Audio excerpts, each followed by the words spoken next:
What if the big plot twist at the end of this movie was that I was the father of Bridget Jones's baby?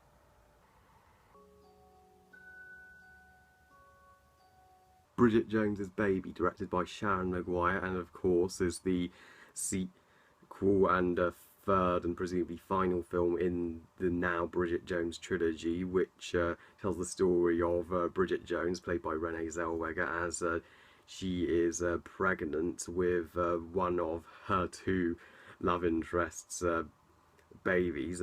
Only one of them is the father, one of them being Colin Firth, and the other being a new guy who's come into her life. Now, when it comes to the Bridget Jones movies, they are classic British comedies. My mum and my sisters are particular fans of them. They will always love them, and me personally, I've never seen the Bridget Jones movies that much.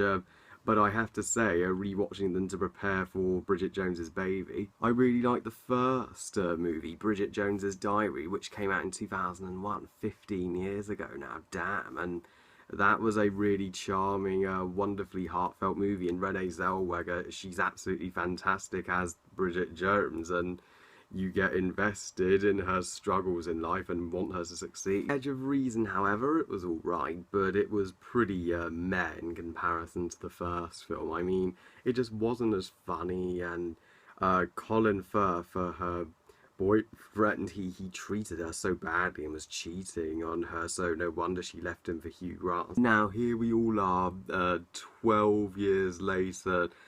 Damn, Bridget Jones Edge of Reason came out in 2004. Damn, this.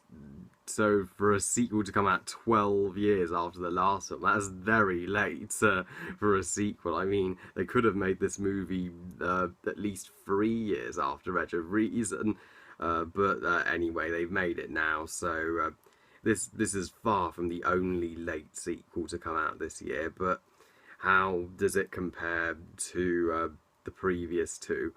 And is it a good conclusion to this trilogy? Well, yes, it's good. I have to say, I was better than I was expecting. It is a decent conclusion to this trilogy.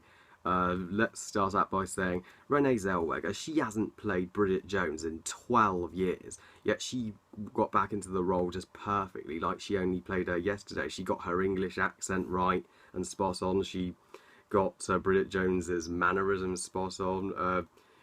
And she's just an all-around wonderful protagonist. She is the best thing about this movie without question. And the fact that she was pregnant gave her a greater conflict than she ever had to face before, because she had two love interests, which made it hard for her to decide between the two. But now that she was pregnant and only one of them was her father, made it even harder for her to decide. So yeah, you were constantly worried for her and on edge, and it was a great mystery that they thankfully didn't spoil in the trailers, all the marketing, and they kept till the end who is the father, and I'm not going to spoil who it is, just watch the movie for yourselves. I even like Colin Firth more in this movie. He didn't cheat on her or treat her like shit like he did in Edge of Reason. Yeah, he definitely redeemed himself this time, and I think the fact that he was going to become a father really made him care. And her other love interest, he was good too. He was a nice guy, but coming into her life obviously did make things more complicated and added to the tension between these two characters of who was going to get Bridget first. And this movie's still pretty funny and hilarious as hell at times. I mean, it definitely had more creative humour than Edge of Reason. But the emotional moments were where the film really stood out even more than the comedy. That's what I say, Bridget Jones is even better at heart than it is at being a comedy. However, as much as I enjoyed this film and had a good time with it, I'm afraid it's not perfect. I'm afraid it's still not quite on the same level as Bridget Jones's Diary. I mean, the fact that this film came out 12 years after the Bridget Jones Edge of Reason, it is really late for a sequel, so people kind of forgot that a third Bridget Jones was coming out. So you if you haven't seen the previous two Bridget Jones films, you will be completely lost. And I thought it was unfair that Bridget could only be with one of these guys at the end, that she had to choose. I mean, because they were both great, couldn't she just be with both, if you know what I mean?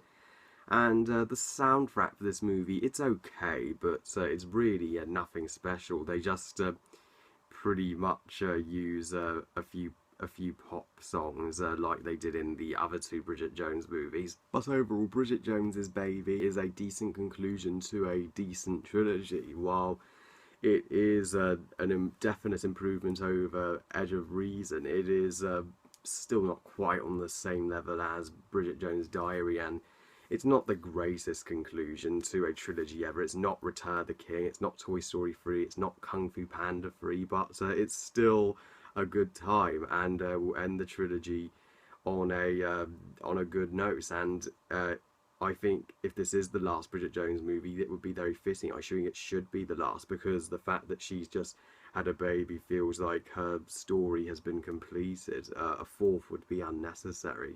I give Bridget Jones's Baby 3.5 stars out of 5. Considering we've had a lot of meh films this September, this is one of the better films to come out this month. Well, I love you guys. Thank you all for watching. And what did you think of Bridget Jones's Baby? Please comment and let me know. Please like this video and subscribe. Please follow me on Twitter and on Google+. And I'll see you all next time. Bye, guys.